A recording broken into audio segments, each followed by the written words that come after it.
మా latest videos కోసం మా ఈ తెలుగు న్యూస్ ఛానల్ సబ్స్క్రైబ్ చేసి గంట సింబల్ యాక్టివేట్ చేసుకోండి.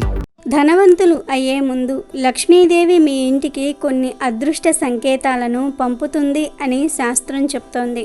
ప్రతి మనిషి కూడా ధనవంతుడిగా మారాలని కోరుకుంటాడు. మరి ధనవంతులుగా మారే ముందు వచ్చే సంకేతాలు ఏమిటి? మనం ధనవంతులుగా మారడానికి ముందు ఏమైనా సూచనలు వస్తాయా అని కొందరు ఆలోచిస్తారు. ధనవంతులుగా మారే ముందు కొన్ని అదృష్ట సంకేతాలను లక్ష్మీదేవి పంపుతుంది అని శాస్త్రం చెప్తోంది. ఎందుకంటే లక్ష్మీదేవి తలుచుకుంటేనే ఎవరైనా ధనవంతులుగా మారుతారు. లక్ష్మీదేవి అంటే సాక్షాత్తు ధనానికి అధిపతి. ఎవరికి ఐశ్వర్యం సిద్ధించాలన్నా ఆమె అనుగ్రహంతోనే జరుగుతుందని నమ్మకం. అందుకే అందరూ వివిధ రూపాల్లో ఉన్న లక్ష్మీదేవి పటాలు, బొమ్మలను పూజిస్తారు. లక్ష్మీదేవి సకల సంపదలకు అధిదేవత. ఆ తల్లి అనుగ్రహం ఉంటే చాలు అన్నీ లభిస్తాయంటారు మన పెద్దలు. లక్ష్మీదేవిని చంచల స్వభావి అని కూడా అంటారు. అమ్మవారి అష్టోత్తరంలో చెంచలాయే నమః అనే నామం కూడా ఉంది. దీనికి కారణం ఏమిటంటే ఏ దేవుణ్ణి ఉపాసన చేస్తారో ఆ దేవుని తత్వము ఉపాసకుని వద్దకు వస్తుంది. దాని అనుసారంగా లక్షణాలు కనబడతాయి. శ్రీలక్ష్మి ఉపాసన చేసినచో ధనప్రాప్తి కలుగుతుంది. ఈ ఉపాసన తగ్గినచో అహం జాగృతమై ఆ దేవత తత్వము ఉపాసకుణ్ణి వదిలి వెళ్ళిపోతుంది. అప్పుడు స్వంత తప్పును ఒప్పుకోక మనుషులు లక్ష్మీ చంచలమైనదని అంటూ ఉంటారు. కానీ ఇక్కడ గుర్తుంచుకోవాల్సిన విషయం ఏమిటంటే నిజంగా లక్ష్మీదేవి చంచలమై ఉన్నట్లయితే తను శ్రీ విష్ణువు చరణాలను ఎప్పుడో వదిలేసి ఉండేది. కాబట్టి లక్ష్మీదేవి చంచలమైనది కాదు, మన భక్తి చంచలమైనది అనే విషయాన్ని అందరూ తెలుసుకోవాలి. ఎక్కడ అహం ఉంటుందో, ఎక్కడ శుభ్రత భక్తి ఉండదో అక్కడ అమ్మవారు నిలవదు. ప్రతి మనిషి కూడా తన జీవితం బాగుండాలని, ఎప్పుడూ సుఖ సంతోషాలతో ఉండాలని, ఎలాంటి అప్పులు ఆర్థిక బాధలు లేకుండా ధనవంతులుగా మారాలని కోరుకుంటూ ఉంటారు. అలా ప్రతి మనిషి కోరుకున్నప్పటికీ అవి జరిగే సందర్భాలు కొన్నే ఉంటాయి. కొందరే ధనవంతులుగా మారుతారు. అలా ధనవంతులుగా మారే ముందు లక్ష్మీదేవి కొన్ని అదృష్ట సంకేతాలను పంపుతుంది. మరి ఆ సంకేతాలు ఏమిటో ఇప్పుడు మనం ఈ వీడియోలో తెలుసుకుందాం. ఈ వీడియో చూసే ముందు ఓం శ్రీ మహాలక్ష్మీదేవియే నమః అని ఒక చిన్న కామెంట్ చేయండి. అలాగే ఈ వీడియోకి ఒక లైక్ కొట్టి మా ఛానల్ని కూడా సబ్స్క్రైబ్ చేసుకొని మాకు సపోర్ట్ చేయండి. లక్ష్మీదేవి కొన్ని చోట్ల ఉంటుంది, కొన్ని చోట్ల అస్సలు ఉండదు. పాలసముద్రం నుంచి లక్ష్మీదేవి ఉద్భవించినప్పుడు ఇంద్రుడికి తాను ఎక్కడ పుట్టాను అనే విషయాన్ని స్పష్టంగా చెప్పింది. ధర్మ కర్మలను నిర్లక్ష్యం చేసి నీతి నియమాలను అతిక్రమించి కామంతో ఉండే వ్యక్తులు ఉండే ప్రదేశాల్లో లక్ష్మి ఉండదు. ఏ వ్యక్తి అయినా లేదా కుటుంబమైనా అహంకారం అజ్ఞానంతో వ్యవహరించి మనస్సాక్షికి విరుద్ధంగా ప్రవర్తించే అలాంటి వారి చెంతన కూడా లక్ష్మి చేరదు. అత్యాశాపరులైన వారి దగ్గర కూడా ధనలక్ష్మి కొలువు ఉండదు. కర్మలన్నిటిల్లోనూ దురాశ చాలా పెద్దది. అన్ని పాపాలకు దురాశే మూలమని శాస్త్రాల్లో పేర్కొన్నారు. కనుక దురాశాపరుల దగ్గర కూడా తాను ఉండనని లక్ష్మీదేవి ఇంద్రుడికి చెప్పింది. హింసను ప్రేరేపించేవారు ఉండే ప్రదేశాల్లో, హింసాత్మక ప్రదేశాల్లోనూ లక్ష్మి ఉండడానికి అంగీకరించదు. మానవులపై మూగ జీవాలపై హింసకు పాల్పడే వారికి లక్ష్మి దూరంగా ఉంటుంది. అంతేకాదు అలాంటి వారికి కష్టాలను కలగజేస్తుంది. ఎక్కడ స్త్రీలు పూజింపబడతారో అక్కడ లక్ష్మి కొలువు తీరి ఉంటుంది. మహిళలను అవమానించటం, వారిని కించపరచటం, అలాగే స్త్రీలపై దౌర్జన్యాలకు పాల్పడిన వారి దగ్గర నుంచి లక్ష్మీదేవి దూరంగా వెళ్ళిపోతుంది. తమలోని లోటుపాట్లను సవరించుకుంటూ ఒకరినొకరు గౌరవించుకునే సభ్యులుండే కుటుంబంపై లక్ష్మీ కటాక్షం ఎల్లప్పుడూ ఉంటుంది. ఏ పద్యాలతో సంబంధం లేకుండా వచ్చిన అతిథులను గౌరవించటం, అలాగే వచ్చిన అతిథులను ఖాళీ కడుపుతో గాని పొట్టి చేతులతో గాని పంపని ఇల్లు పుణ్యక్షేత్రాలతో సమానం. అలాంటి చోట లక్ష్మీ నివాసమై ఉండటమే కాదు, ఆ కుటుంబాలు సిరి సంపదలతో తులతూగుతూ ఉంటాయి. ప్రేమానురాగాలతో అన్యోన్యంగా కాపురం చేసే భార్యాభర్తలుండే ఇంటికి లక్ష్మీ ఆశీస్సులు సదా ఉంటాయి. అలా కాకుండా నిరంతరం పోట్లాడుకుంటూ కుటుంబ సభ్యులపై గౌరవం లేని జంటలు ఉండే ఇంటిని లక్ష్మి వదిలి వెళ్ళిపోతుంది.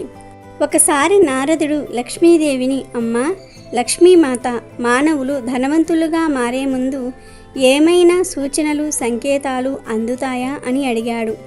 అప్పుడు లక్ష్మీదేవి, నారద, మనుషులు ధనవంతులుగా మారే ముందు నేనే ప్రకృతి రూపంలో కొన్ని అదృష్ట సంకేతాలను పంపుతాను.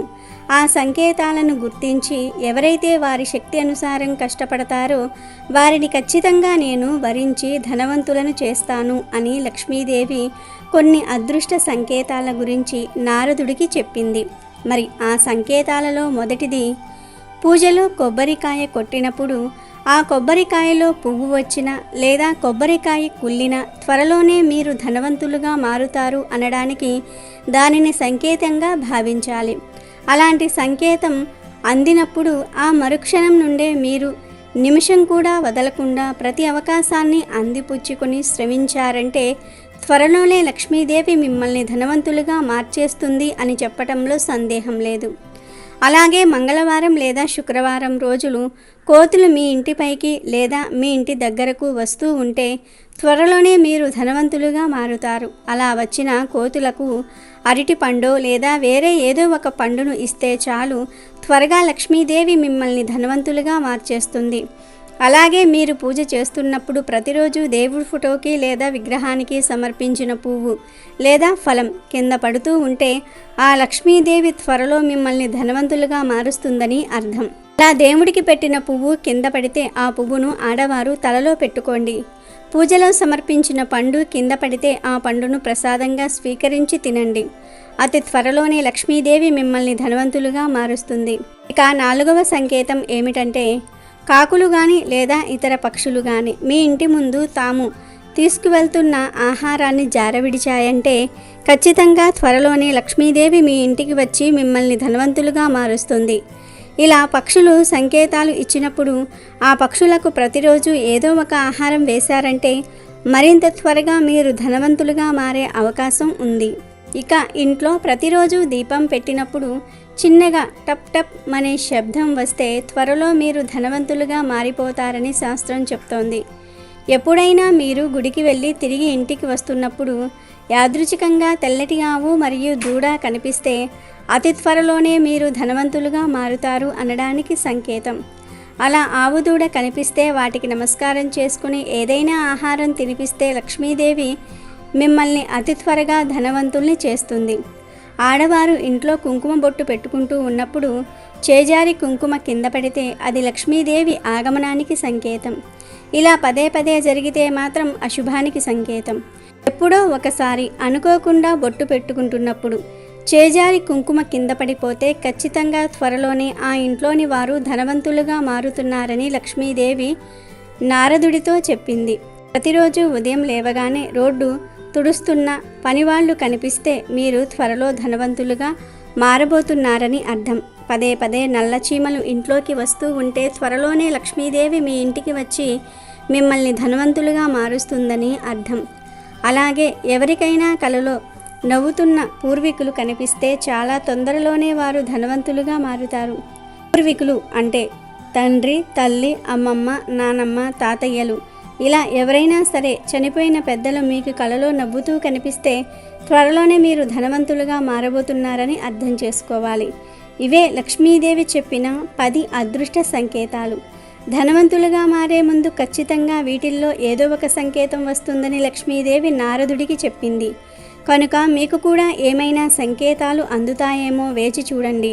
స్త్రీలకు ఈ అలవాట్లు ఉండకూడదు. ఈ అలవాట్లు పేదరికం తీసుకువస్తాయి అని శాస్త్రాలలో ఉంది. మన ఇంట్లోని ఆడవాళ్ళు ఏ పనులు చేయటం వలన ఇంట్లో ఉన్నతి అనేది జరుగుతుంది. ఇల్లు ధనవంతులలో ఒక కుటుంబం అవుతుంది. స్త్రీలు ఎటువంటి పనులను చేయటం వలన ఆమె భర్త తొందరగా కోటీశ్వరుడు అవుతాడు. ఎటువంటి పనులు చేస్తే ఇంట్లో నుండి దేవీ దేవతలు కోపంతో వెళ్ళిపోతారు అనే విషయాలను ఈరోజు మనం వివరంగా తెలుసుకుందాము. ఇంటి యొక్క సుఖ సమృద్ధులనేవి ఆ ఇంటి స్త్రీపైనే ఆధారపడి ఉంటాయని మన శాస్త్రాలు చెప్తూ ఉన్నాయి. ప్రాచీన కాలం నుండి కూడా ఇంటి కూతురిని, కోడలిని లక్ష్మీ స్వరూపంగానే చెప్పారు పెద్దలు. స్త్రీ ఇంటిని కావాలంటే స్వర్గంగా మార్చగలదు, లేదంటే అదే స్త్రీ ఆ ఇంటిని నరకంగా కూడా మార్చగలదు. ఏ స్త్రీ అయితే ఇంట్లో పనులన్నిటినీ కూడా అలాగే ఇంట్లో వాళ్ళ అందరినీ కూడా బాధ్యతాయుతంగా చూసుకుంటుందో ఆ ఇంట్లో లక్ష్మీదేవి ఎప్పుడూ కూడా స్థిరంగా ఉంటుందని మన పురాణాలలో చెప్పబడి ఉంది. కానీ కొన్ని పనులు మాత్రం స్త్రీలు అస్సలు చేయకూడదు. ఈ పనులు స్త్రీలు చేయటం వలనే ఇల్లు నరకంగా మారుతుంది. ఇది మేము చెప్తున్న విషయం కాదు, మన శాస్త్రాలలో పురాణాలలో చెప్పబడిన విషయమే. ఇంటి కూతురు అలాగే కోడలు గురించి కొన్ని విషయాలు మన శాస్త్రాలలో చెప్పబడ్డాయి. అసలు స్త్రీలు చేసే తప్పులు ఏమిటి? అలాగే వేటి కారణంగా కోటీశ్వర్లు కూడా పేదవారుగా అవుతూ ఉన్నారు అనే విషయాన్ని ఇప్పుడు మనం వివరంగా తెలుసుకుందాం. స్త్రీలు జుట్టు పొడవుగా ఉండటం అనేది చాలా చాలా శుభప్రదమైన విషయం. కానీ స్త్రీల జుట్టును ఎప్పుడూ కూడా నడుము కన్నా కింది భాగం వరకు అలా వదిలివేయకూడదు, అంటే విరబూసుకోకూడదు. మీకు జుట్టు పొడవుగా ఉన్నప్పటికీ కూడా జుట్టును మడతపెట్టి నడుము పై భాగం వరకే ఉండే విధంగా జాగ్రత్తలు తీసుకోవాలి. జుట్టును ఎప్పుడూ కూడా నడుము కన్నా పై భాగం వరకే ఉంచుకోండి. కాదని జుట్టును విరబూసుకుంటే ఆ ఇంట్లో దౌర్భాగ్యాన్ని అనుభవించవలసిన పరిస్థితులు వస్తాయి. మన శాస్త్రాలలో పురాణాలలో ఇదంతా కూడా అశుభంగానే చెప్పబడింది. స్త్రీలు ఎప్పుడూ కూడా తమ జుట్టును విరబూసుకొని ఉండకూడదు. జుట్టును ఎప్పుడూ కూడా జడలా అల్లి ఉంచుకోవాలి. అలాగే ఏ ఇంట్లో అయితే స్త్రీలు చీపురును కాళ్ళతో తన్నుతూ ఉంటారో, చీపురు దాటుతూ ఉంటారో లేదా చీపురుతో ఏదైనా జంతువులను కొడుతూ ఉంటారో అక్కడ లక్ష్మీదేవి ఎప్పుడూ కూడా నిలబడదు. అటువంటి ఇంట్లో ఎప్పుడూ కూడా అనారోగ్యాలు వస్తూ ఉంటాయి. ఎందుకంటే లక్ష్మీదేవి చీపురుతో సంబంధాన్ని కలిగి ఉందని మన అందరికీ తెలుసు. అందువలనే చీపురు విషయంలో చాలా జాగ్రత్త వహించాలి. ఏ ఇంట్లో అయితే స్త్రీలు భోజనం చేసేటప్పుడు కాళ్ళను ఊపుతూ ఉంటారో ఆ ఇల్లు ఎప్పుడో ఒకప్పుడు అగాధంలోనికి వెళ్ళిపోతుంది. లక్ష్మీదేవికి కోపం వస్తుంది. తద్వారా ఇంట్లో గొడవలు వస్తాయి. ఇంట్లో పెద్ద ఎవరైతే ఉంటారో వారు చేసే ఉద్యోగాన్ని కోల్పోయే అవకాశాలు ఉన్నాయి. అలాగే వారు చేసే వ్యాపారంలో కూడా నష్టాలు వచ్చే అవకాశాలు ఉన్నాయి. స్త్రీలు వంట చేసేటప్పుడు పొయ్యి మీద ఎప్పుడూ కూడా ఎంగిలి పాత్రలను అలానే వదిలివేసి వంట చేయకూడదు. చాలామంది ఆహారం లేనప్పటికీ కూడా ఖాళీ పాత్రలను అలాగే గ్యాస్ స్టవ్ మీద వదిలేస్తూ ఉంటారు. రాత్రి సమయంలో కూడా ఖాళీ అయిపోయిన ఆహార పాత్రలను గ్యాస్ స్టవ్ మీద లేదా వంటగదిలోనే అలా వదిలేస్తూ ఉంటారు. అలాంటి తప్పును ఆడవారు ఎప్పటికీ కూడా చేయకండి. రాత్రి సమయంలో ఎంగిలి పాత్రలను గ్యాస్ స్టవ్ మీద కానీ, షింక్లో కానీ, వంటగదిలో కానీ అలానే వదిలివేయకండి. ఆ పాత్రలను తిన్న తర్వాత వెంటనే శుభ్రం చేసుకోవటం చాలా చాలా మంచిది. ఎవరైతే స్త్రీలు శబ్దాలు వచ్చే విధంగా తలుపులను తెరుస్తారో లేదా తలుపులను మూస్తారో ఆ ఇంట్లో నుండి ధనానికి దేవత అయిన శ్రీ మహాలక్ష్మీదేవి కోపంతో వెళ్ళిపోతుంది. ఆడవాళ్లకు ఈ అలవాటు ఉంటే వెంటనే మానుకోండి. ఎందుకంటే అది చాలా చెడ్డ అలవాటు. మీ ఇంటిని సర్వనాశనం చేస్తుంది. అటువంటి ఇంటిలోనికి లక్ష్మీదేవి ప్రవేశించదు. ఒకవేళ ఆ ఇంట్లో లక్ష్మీదేవి ఉన్నప్పటికీ కూడా వెంటనే ఆ ఇంట్లో నుండి వెళ్ళిపోతుంది. ఏ ఇంట్లో అయితే స్త్రీలు సాయంత్రం సమయంలో అంటే సూర్యాస్తమయం 6 తర్వాత ఇంటిని ఊడుస్తూ ఉంటారో, ఇంటిని శుభ్రం చేస్తూ ఉంటారో అలాంటి వారి ఇంట్లోకి దౌర్భాగ్యం ప్రవేశిస్తుంది. ధనధాన్యాలు కరువు అవుతాయి. కాబట్టి ఇల్లు సాయంత్రం 5 గంటలకల్లా ఊడ్చటం అలవాటు చేసుకోవాలి. అలాగే ఏ ఇంట్లో అయితే స్త్రీలు అర్ధరాత్రి వరకు నిద్రించరో వారి కుటుంబంలో అందరికీ అశుభాలే జరుగుతాయి. నిద్రలేమి వారి అసహనానికి కారణమవుతుంది. ఏ స్త్రీ అయితే ఉదయం లేవగానే ఇంటిని శుభ్రం చేయదో అటువంటి ఇంట్లో లక్ష్మీదేవి ఎప్పుడూ కూడా అడుగు పెట్టదు. ఇంట్లో మహిళలు ఉదయం లేవగానే గుమ్మం ముందు శుభ్రం చేసి తర్వాత నీటిని చల్లి ముగ్గు వేయాలి. దాని తర్వాత స్నానం చేసి ఇంట్లో దీపాన్ని వెలిగించుకోవాలి. అటువంటి ఇంట్లో లక్ష్మీదేవి ఎప్పుడూ కూడా స్థిర నివాసం ఉంటుంది. స్త్రీలు అపశబ్దాలు మాట్లాడడం కానీ గట్టిగా మాట్లాడడం కానీ చేసినట్లయితే అది కుటుంబానికి శాపంలాగా మారుతుంది. అటువంటి స్త్రీలు ఎక్కడ ఉన్నా సరే లక్ష్మీదేవి వారి నుండి చాలా దూరంగా ఉంటుంది. వివాహం జరిగిన తర్వాత స్త్రీలు మంగళసూత్రాలను, గాజులు, చెవి, కమ్మలు, మెట్టెలు, పట్టీలు ఎప్పుడూ కూడా తీయకూడదు. అలా చేయటం వలన భర్తకు అనారోగ్య సమస్యలు వస్తాయి. లక్ష్మీదేవి కూడా అటువంటి ఇంటి నుండి వెళ్ళిపోతుంది. స్త్రీలు భోజనాన్ని వండేటప్పుడు ఉప్పు చూడటం కోసం వండిన వంటలను రుచి చూస్తూ ఉంటారు. కానీ అలా ఎప్పుడూ చేయకండి. ఎందుకంటే భోజనంలో కొంత భాగం భగవంతుడికి నైవేద్యంగా పెట్టాలి. ఎంగిలి భోజనాన్ని ఎప్పుడూ కూడా భగవంతుడికి నైవేద్యంగా పెట్టకూడదు. మహిళలు తొందరగా నిద్రపోవాలి. ఉదయాన్నే తొందరగా నిద్రలేవాలి.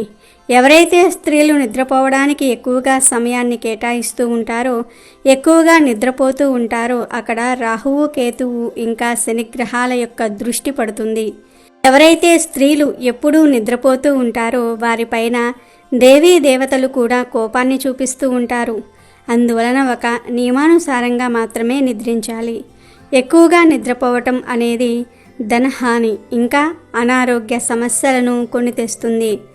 అలాగే ఆడవారు రాత్రి నిద్రపోవడానికి మంచం మీదకు వెళ్ళిన తర్వాత నకారాత్మకమైన విషయాలు అస్సలు మాట్లాడుకోకూడదు. మీరు చెడ్డ మాటలను మాట్లాడుకోవటం వలన ఆ నకారాత్మక శక్తులు అనేవి ఆకర్షింపబడతాయి. అవే మీ కలలోనికి వచ్చి మిమ్మల్ని ఇబ్బంది పెడుతూ ఉంటాయి. నిద్రించే ముందు ఎప్పుడూ కూడా మనసులో మంచి ఆలోచనలతో నిద్రపోవాలి. దానివలన మనకు అనుకున్న పనులు పూర్తయ్యి మంచి ఫలితాలు అనేవి లభిస్తాయి. ఇక మంగళవారము, గురువారము, శుక్రవారము, శనివారం రోజులలో ఎంత తొందరగా కుదిరితే అంత తొందరగా నిద్రలేచే ప్రయత్నాన్ని చేయండి. ఎందుకంటే ఆ రోజులలో ఆలస్యంగా లేచే వారిపైన సమస్త దోషాలు ప్రభావితం చూపిస్తాయి. అందువలనే ఆ రోజులలో ఆడవారు చాలా తొందరగా నిద్రలేవాలి. ఎవరైతే స్త్రీలు దక్షిణము లేదా తూర్పు వైపునకు తల ఉంచి నిద్రపోతారో అలాంటి వారి కుటుంబము అంతా కూడా ధన ధాన్యాలతో నిండి ఉంటుంది. ఆ ఇంట్లోనికి అష్టైశ్వర్యాలు మరియు సుఖ సంతోషాలు సమృద్ధిగా వస్తాయి. స్త్రీలు భర్త బయటకు వెళ్ళిన వెంటనే తలుపులు వేయటము, ఇల్లు ఊడ్చి తుడవటం వంటి పనులు అస్సలు చేయకూడదు. భర్త పని మీద బయటకు వెళుతున్నప్పుడు భార్య కోపం తెచ్చుకోవటం లేదా వాదించటం వంటి పనులు కూడా చేయకూడదు.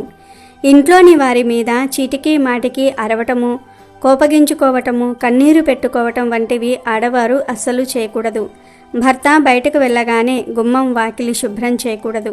అలాగే భర్త బయటకు వెళ్తున్నప్పుడు చేతులకు గాజులు, నుదుటిన బొట్టు లేకుండా భర్తను సాగనంపటం అస్సలు చేయకూడదు. భర్త బయటకు వెళ్ళగానే బియ్యం, ఉప్పు, చింతపండు, పసుపు మరియు పంచదార లాంటివి అప్పు ఇవ్వటం లేదా అడగటము అస్సలు చేయకూడదు. ఋతుస్రావంలో ఉన్న స్త్రీలు దేవతామూర్తులను కానీ పవిత్రమైన స్థానాలను కానీ తాకకూడదు. ఋతుస్రావంలో ఉన్న స్త్రీలు పూజ గదిలోనికి అస్సలు వెళ్ళకూడదు. దూర ప్రయాణాలు చేయటం కూడా అంత మంచిది కాదు. ఏ స్త్రీ అయితే భర్తను కాదని పరాయి మగాడితో సంబంధం పెట్టుకుంటుందో అలాంటి వారి ఇంట్లో దేవీ దేవతలు ఉండరు. తద్వారా మనశ్శాంతి కరువై ఆ ఇంట్లో లక్ష్మి దూరమవుతుంది. ఇలాంటి అలవాట్లు ఉన్న స్త్రీ ఉన్న ఇంట్లో లక్ష్మీదేవి ఎప్పుడూ ఉండదు. దరిద్ర దేవత ఉంటుంది. పేదరికం తాండవిస్తుంది. వీడియో నచ్చితే లైక్ చేయండి, షేర్ చేయండి, బట్ సబ్స్క్రైబ్ చేసుకోవడం మర్చిపోవద్దు.